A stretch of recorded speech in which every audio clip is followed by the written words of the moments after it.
Hi, welcome to the Road to Emmaus journey, where we're going through the New Testament epistles chapter by chapter, day by day. Today we're in 1 Corinthians chapter 8.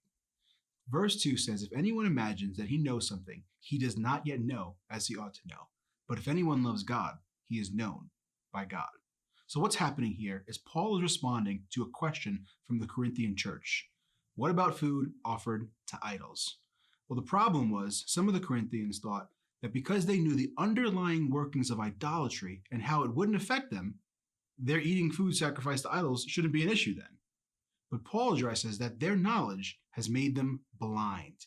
They couldn't see the effects their actions were having on others. The attitudes of their hearts and ours likely need to be corrected. The things we think we know will keep us from knowing God. That's what we can learn from this. If we don't bring our ideas, notions, feelings, etc., whatever it is, under God's word, it can create ideas that create friction in our relationship with God and with others, and it shows our distorted view of Him. This can relate to so many different areas, but one specific example was in my own life was when I was in Bible school. There was an individual who came from a background of addiction, and one of the ways it manifested in their lives was through gambling. Now, this was a problem because we were stuck in Bible school with a lot of rules and not much to do. We liked playing cards. The person went to staff about our playing cards, and for the record, we never gambled, just play spades or poker without money, and told of their struggles. This was likely bringing back powerful feelings, temptations, and the voice of the condemner to them. And we were asked to not play cards. This may sound extreme. It likely is. But for a season to help that person in their walk with God, was it more important for us to play cards or put them down for a time and perhaps pray for them? You see, the solution to this problem is to love others. This is the heart God is looking for from His people. Because if we love others and we have strength, we have to use that strength not to satisfy ourselves, but to bear with the needs of those in a place of weakness. The Lord will satisfy us in places of denial. He totally will. He does that. And the joy He has for us will follow.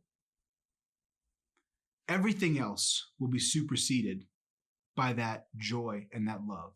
Even if you feel like you're suppressing some kind of natural desire or reaction, God's love, His joy, His presence is greater than that. And it displaces it, and it fills the longings in our hearts for other things. You see, the strength given to us is not for ourselves, for us to be given accolades or to stand before people and have people praise us. The strength given to us is to support those around us, is to stand for God truly. So let's go back to that verse really quickly. If anyone imagines that he knows something, he does not yet know as he ought to know. But if anyone loves God, he is known by God.